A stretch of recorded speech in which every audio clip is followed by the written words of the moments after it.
காலகாலமாக சொல்கிறது ஆண்டவன் சொல்கிறோம். அதனால் சில எப்போ பார்த்தா கை தூக்கி மேலே காட்டி நிற்பார். அது மாதிரி தான் எனக்கு தெரிஞ்ச வரையும் இவர் ஈக்குவலாக யாரும் வர முடியாது சார். எந்த அரசியல்வாதியும் சரி, அரசியல்வாதி தான் அரசியல்வாதியாக இருப்பான். எந்த நடிகர் வந்தால் அரசியல்வாதத்துக்கு அந்த கேப்பபிள் கிடையாது. ஆனால் இவர் வந்தால் இவர் தான் அரசியல்வாதி இயக்குறாரு. எனக்கு தெரிஞ்சு அந்த கேப்பபிள் யாருக்கும் வராது. அதுதான் யார் வந்தால் அவங்க விருப்பம், ஜனநாயக நாடு, யார் வேணாலும் வரலாம் போகலாம். அதுக்குன்னு யாரும் என்னை குறை சொல்ல விரும்பல. ஆனால் இவர் வந்தால் பயங்கரமாக இருக்கும்.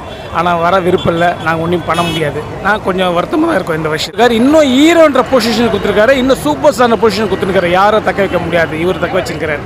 இந்த அரசியல் எம்எல்ஏ அந்த பதவியோட ரஜினி ஃபேன்ற லேபிள் எங்களுக்கு போதுன்ற தலைவா நீ இறங்கினா போதும் நாங்கள் நினைக்கிறோம். அவர் எங்களை கஷ்டப்படுறதோ அவர் நினச்சிருக்கிறாரு. இப்போ கூட சரிங்க, அவர் நினச்சா ஒரு சிட்டிக்கு போட்டால் போதும், அவர் கண்டிப்பாக ஆட்சி அமைத்து நல்லா அமையுது. அவர் தான் வந்து வேண்டாம். ஏன்னா அவர் வந்தால் எல்லாமே ஒன்றாயிடும். எல்லாம் ஒன்றா வந்து பயங்கர பிரச்சனை வரும். ரசிகர்கள் எங்களுக்கு தான் பிரச்சனை வரும். அந்த நாள் நல்லது காட்டி மக்களாக எல்லாருக்கும் ஒன்றா இருக்கணுன்றாங்க, ஒத்துமை இருந்தால ஆன்மீகத்தில் போயிட்டு நல்லபடியாக படத்துலேயே இருந்து வாழ்க்கையை முடியணும்னு நினைக்கிறாரு. நான் நினைக்கிறோம்.